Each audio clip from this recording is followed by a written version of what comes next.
Hi, I'm Kerry, and I recently traveled through the province of Saskatchewan, and I'm here with Charles Regina. We're going to talk about the various cities. Hi, Charles. Hello, Kerry. How are you today? I'm good. Okay. If I may start with something that helps us begin the talk, because we're going to explain like the different location we've seen and explain our energetic readings of them, not just the kind of like the official history, but like explain um, from the architect point of view what's happening in this region. I want to present a concept that has to do with um, the way we create language. So there's two forces that kind of block us from talking. The first force was the shadows, right? Shadow self and the shadows in general, in the sense that the shadows took over the language, in the sense that they blocked the language from being used to express um, high frequencies. So words have this property that if you put words together, they form meaning. So like separate words might not mean much, but if you put them together and you focus them, they create this resonance of energy with energy and amplify energy to the point that the words kind of touch us, the senses touch us. So what the shadows did is the shadows cut the language.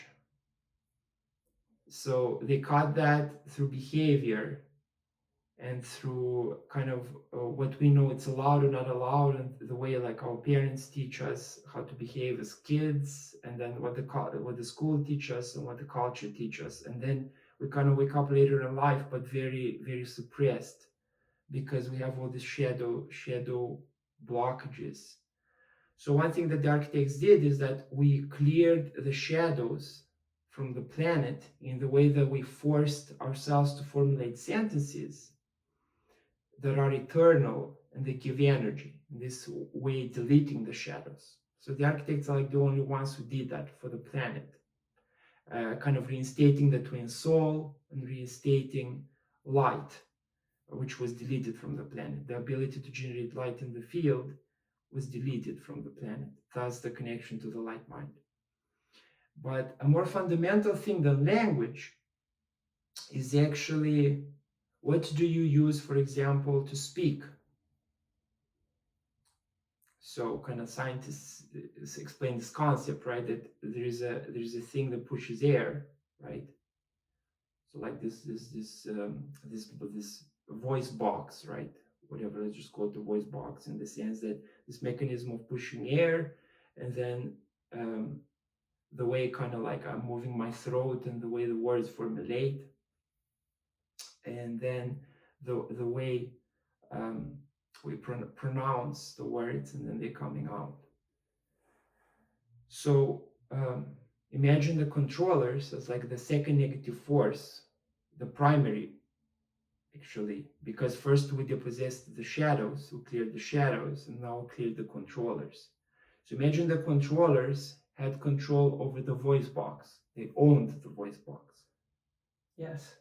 So it's like if they own the voice box, what does that mean for you? It means we can only speak words that apply to their way of thinking. Right. And we have no free will as to the words we would choose to speak. Right. Right. So something like that is what the controller force control. It's like owning something. It's like if I own the internet router in somebody's home, I'm not letting them connect to the internet. Or if I own the the, the power source from where the energy comes, the electricity comes in the house, then I can control them to be on and off the grid, in the sense of if they can use energy or not use energy. So in the same way, the controllers are a force that own basically the hardware, And then they allowed only the shadow selves, to use the software of the civilization, all under the hate, the premise that kind of like they hated the concept of updating to a new positive civilization. Reality doesn't amplify new experiences. Reality is not allowed, does not allow us to amplify new positive experiences because of the shadows and because of the control of the hardware. Yeah, because they literally all owned the voice box. It's not just they own the brain, they own the very hardware through which you're supposed to speak. So they own like the voice box, they own the brain, they own the DNA. Those are other aspects of the problem. I feel that. I sense that. Yeah, so in this sense, we can maybe show the viewers how we can present to the viewers how this concept is reflected in the architecture and is reflected in the sickness of the land, and how it was defined through the history. Because when you take a people and you disanchor them from their origin of the civilization, you have this fundamental problem that their genes do not resonate with the environment. Yeah, they cannot create in the environment even. Because it doesn't resonate, they cannot create in it. It means they cannot live in the world. Like that's why people kind of just exist in their houses, they exist isolated, there is no art, there is no expression of self and so on. Like these issues are because our civilization was owned negatively. And basically the architects of light destroyed these negative forces that infiltrated the old civilization and took over it and was using it for the wrong reason, to resist evolution. It's like there is these two forces about going to ascend into the correct new reality where the soul evolves and experiences new things, and the negative force which takes you back and creates a type of imploded experience that is based on lies and discrediting and just sabotage. Sort of like a time loop, because it's always we're being thrown back in time and reliving it. Dinosaurs, the 50s music, for example. Yeah, that's part of it. That's true. Yeah. So each building we visit has a crystal to share with us and gives us energy on the exit timeline. For instance, the Royal Museum gives us the crystal of the land, the history and natural history of the land. Yeah, so it's not just it's more like a memory crystal in the field. So kind of like if I forget something, I go to the museum, and if I connect to the exit timeline, I get from the museum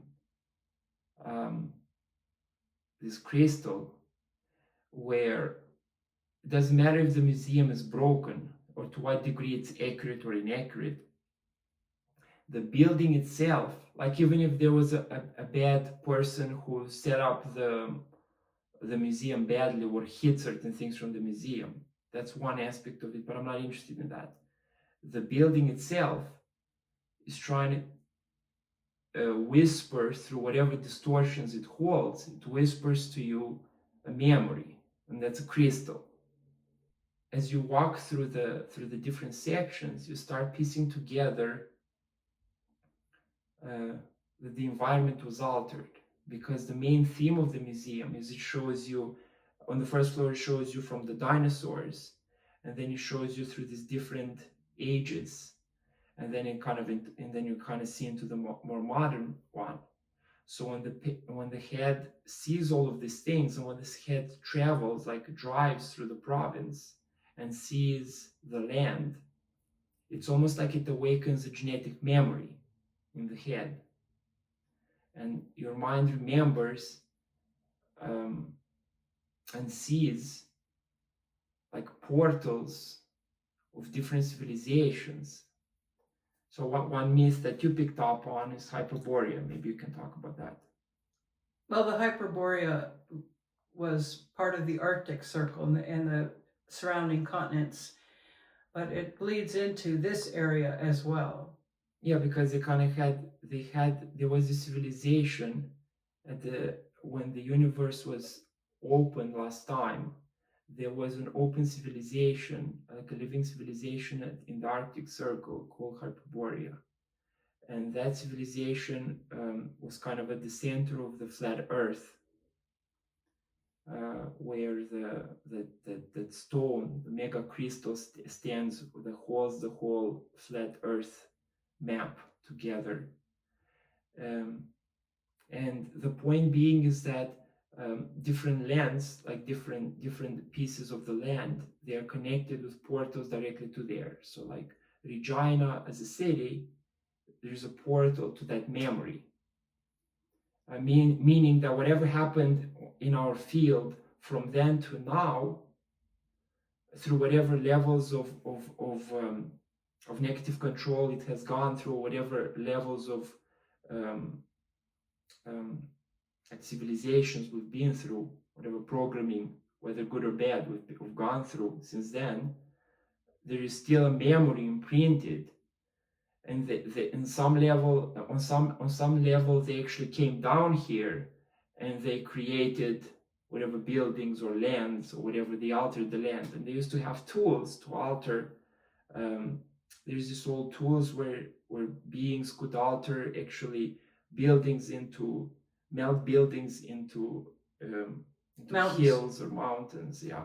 So you have these types of different levels of civilization. So you almost like feel, by walking through the museum, you almost like feel like it formulates in your own mind. It formulates that like this land used to look different through the ages. And there's an area where you see actually the jungle portrayed. And that's a memory when there was jungle here, because there was a time when the before the Ice Age that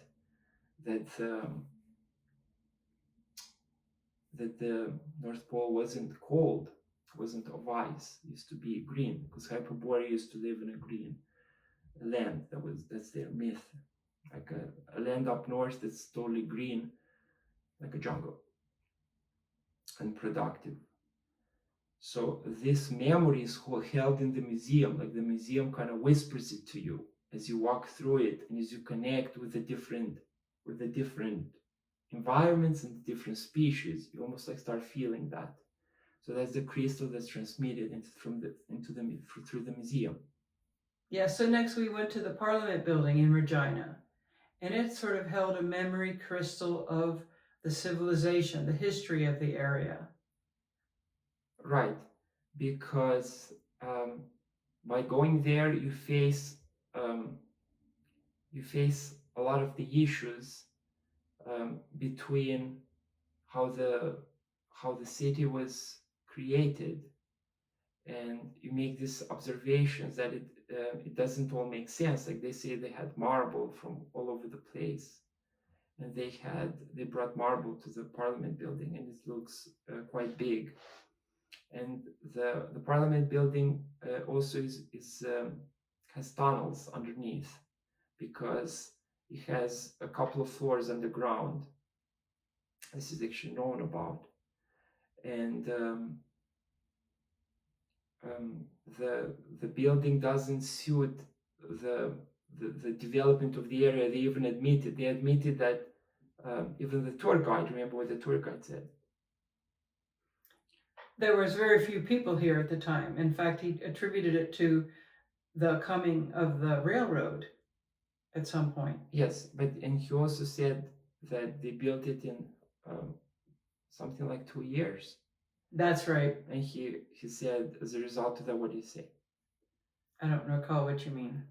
He said specifically that I don't know if our civilization would be able to build it. Right.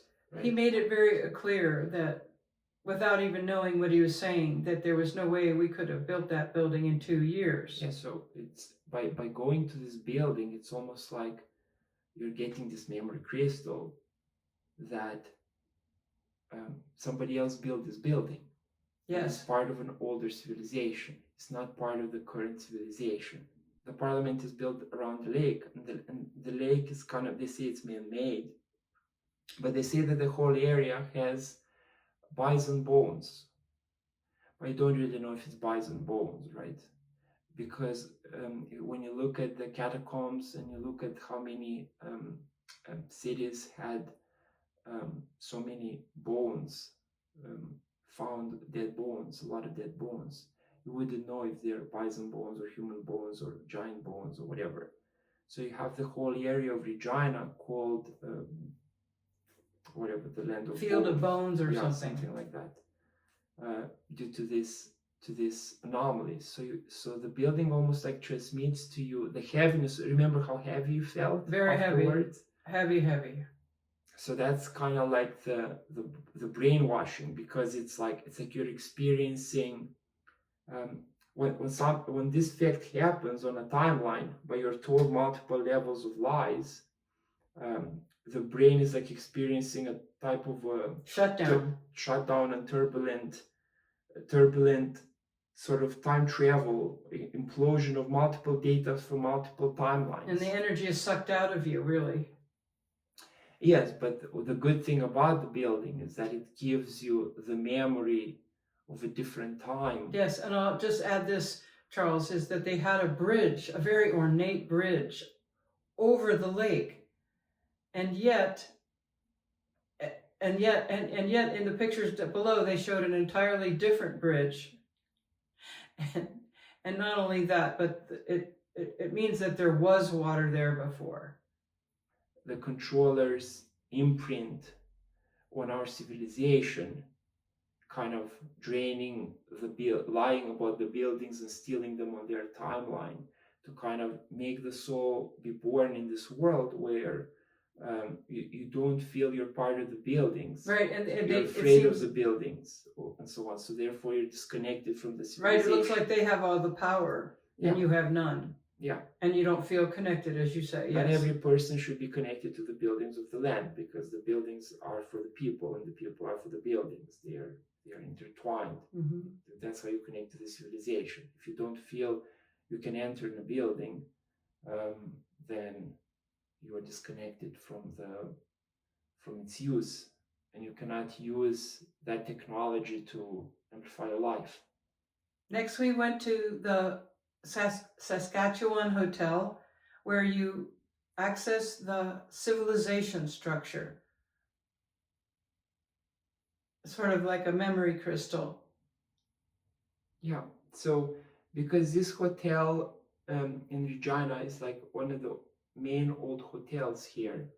It's part of the Fairmont Hotel grid in Canada, which is history-wise, it is told that it was built as they were building the railroad.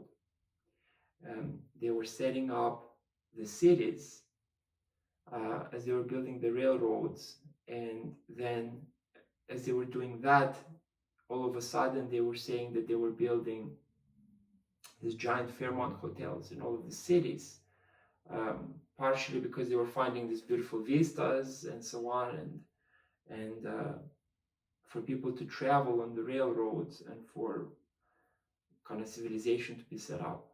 They were building these hotels to attract visitors and so on. Although it's out of place, right? It was supposed to have been done in the early 1900s, when very little was supposed to have been developed, and we had very small populations and very ignorant populations, uneducated.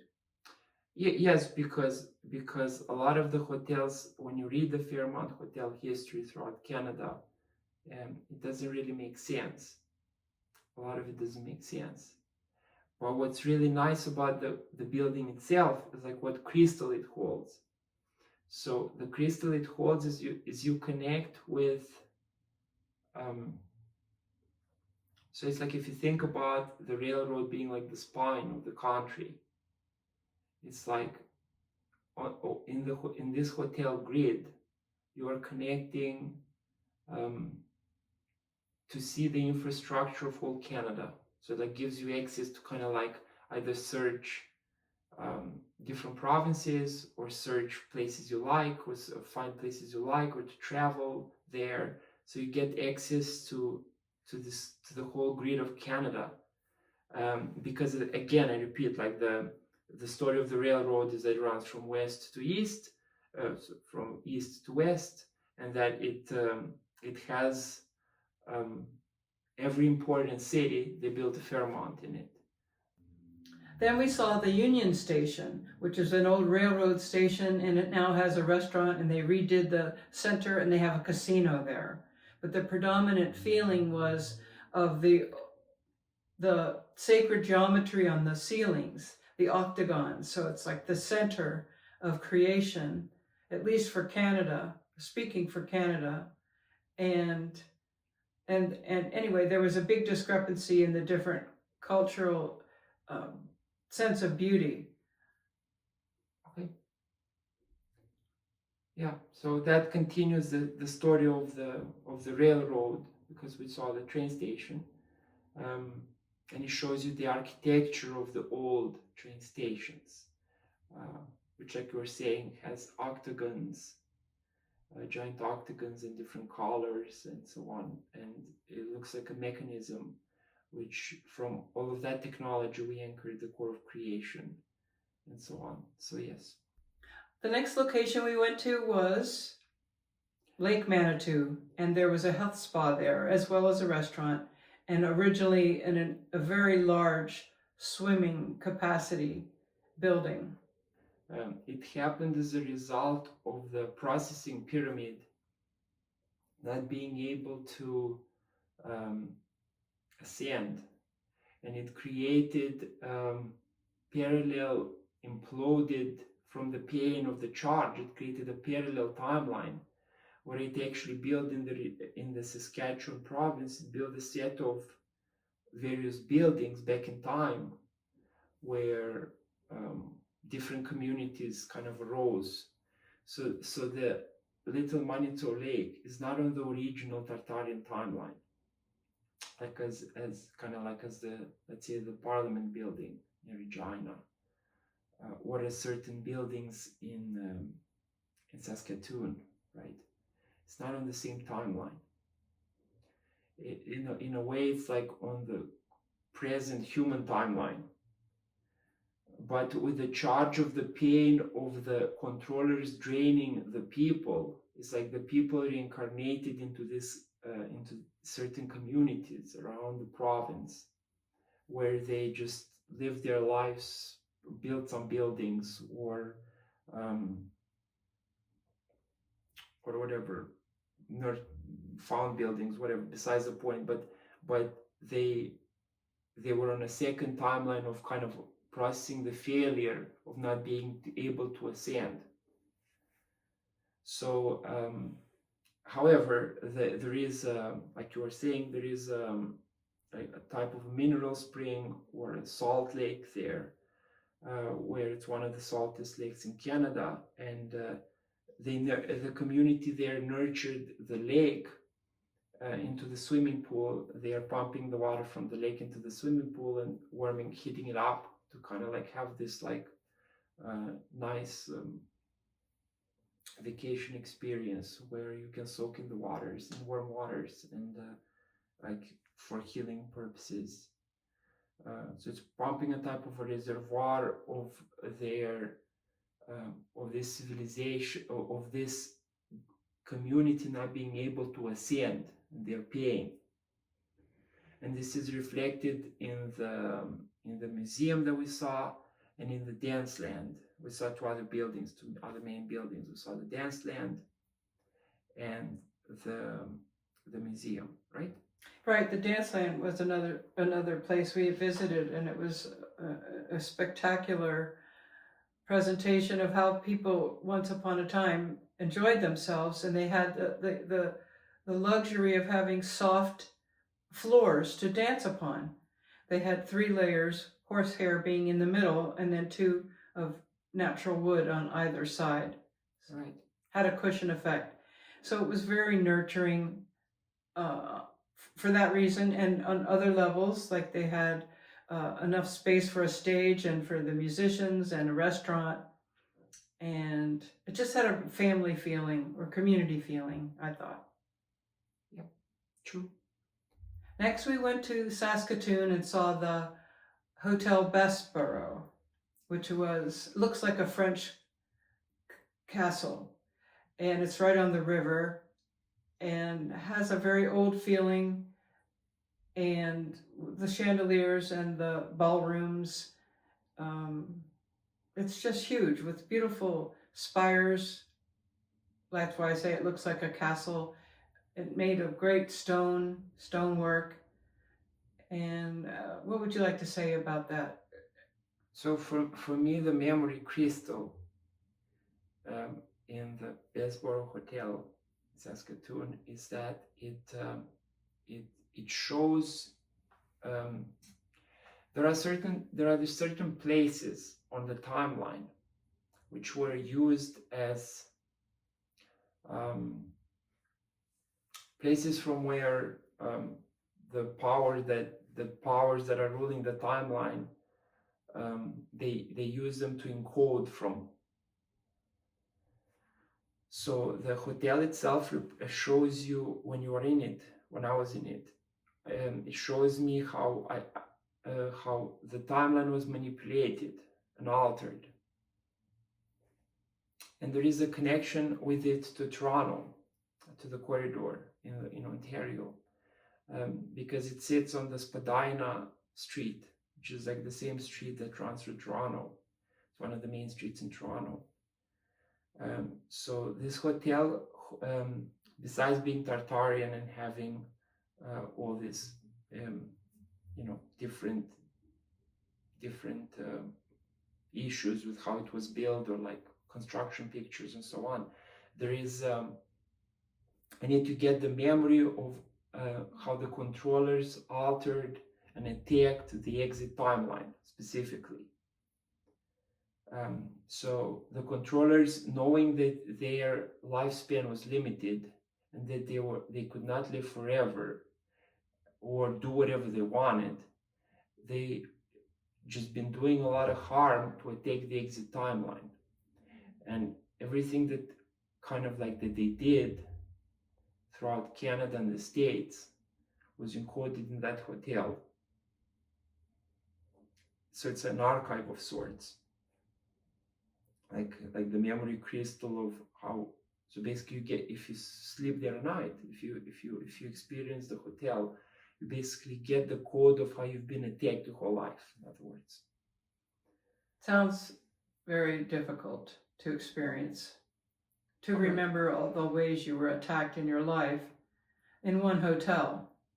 Right. And all of this that we're discussing, this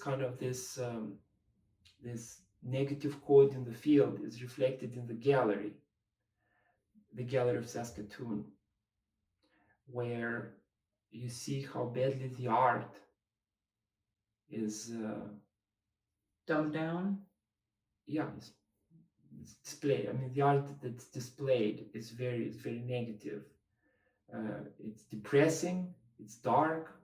There is this huge space. So on one hand, you have a lot of money investment, because when you have companies that don't support an art gallery, you have very small space, and art presented in a very small space. But in the gallery, I even made the comment, right? You can use the hallway to create 3 stores there, right? So the hallways are ginormous, the space is ginormous, but the art is minimal. And then the art itself is depressing, and it's basically everything that the controllers allow or feel safe on their timeline, which is literally just degeneration. It's a type of a cancer. It's a type of brain cancer. So the whole gallery, though it was a nice space in terms of size and in terms of what it could be, it only had depressing symbols, depressing art forms, and even their most beautiful art piece, which was this glittering, shining at the entrance, right, where they had that mobiles. Yeah, like the moving hanging art. Yeah, it spins in the wind. Right. So that art had guns in it and had like negative symbols. So even though it visually was attractive, at the core was Subliminally, it was evil. negative and evil. Yeah, so why would you want to create that? Like, why would you want to give that to the people? Yes, doesn't feed people at all. Kills Yeah. people, in fact. Yes. Next was Moose Jaw, a very small town, but with very huge buildings. And we visited the tunnels, and I took a trip to 3 tours. One was the tour discussing the Chinese people and when they immigrated here, how they treated them, which was like animals, and they gave them space, and it was all underground. All underground. They lived underground, and they learned trades underground, and they were ruled like cattle. Like they were, the most important thing that they conveyed was that you were just a monetary value. The second place tour was of Chicago and the bootlegging connection with Al Capone and how he hid there and ran bootlegging and made money with the alcohol. It was outwardly described and how they did it and why they did it, and where he lived showed where he lived, but it all felt so depressing because it was underground. The third one was the bunkers. So it was all military, and they treated you like the recruits. And the funny thing they talked about propaganda, and one of the funniest things they said in the middle of the film was that between communism and democracy, they said this in the film, that they give us the illusion of choice, freedom of choice. Yeah. So by the end of the tour, I mean, I was exhausted and felt like a rat. So these are memories of living underground and being treated like an animal. Yeah, Tartaria had a lot of tunnels underground, the underground tunnels. So it's really good from one point of view. The Moose Jaw as a city was able to save the tunnels, and of course they're just showing the surface and the basics. But it's just neat that they're presenting to people the information so they can deal with them genetically. Because of the underground history. There's a lot of underground history as recent as 100 years ago with bootlegging and so on. There's a whole culture there used to be, and all the cities in the world have them. Yeah, so a long time ago, every city on the planet used to have baths because the older civilization, they used to be able to access natural springs from the earth with minerals. So they would access them, and they would send the water into a bath in the city. Like in the city where you live, Indianapolis, they used to have a bath downtown.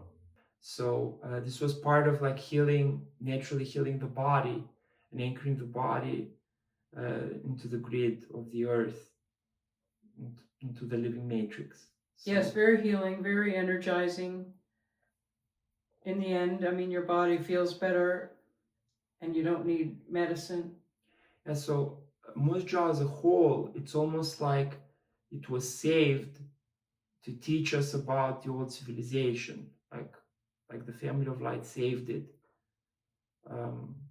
But originally it was more of a controller colony, in the sense that the people there experienced all the controller timeline programming.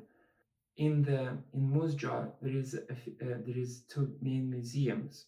One of them is the gallery archive, which shows you, which is inside actually an old building. It's called a public library, but it was more like a mansion back in the day. And when you walk inside it, it's made of marble.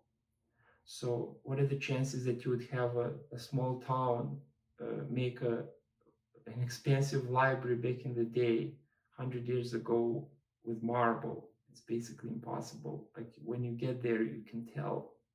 And they used to have, in the library, you get to see this place where there's a fireplace, but it's made of wood. So fireplace cannot be of wood cannot be used to burn wood, and so on. So the library is more like a mansion that's very old. You see marble inside of it, and inside the library there is this small museum where it shows you pictures and different artifacts from the town over the last 100 years. And when you see the artifacts, you're connecting with the different programming of that specific decade. So there's like a lot of heaviness and a lot of, it's almost like visiting the parliament in Regina, where you're connecting with the whole history of the place. So there is this heaviness from the building not making sense, and there's this heaviness from the programming of the land and of the people that took place, because you see it takes you through the decades, like of all the important things they did in Moose Jaw, from the way the women were brought up through the decades and learn to behave the way they're behaving now, and the way the men kind of took the land and took all the buildings and so on, and they just embodied this whole programming of the culture.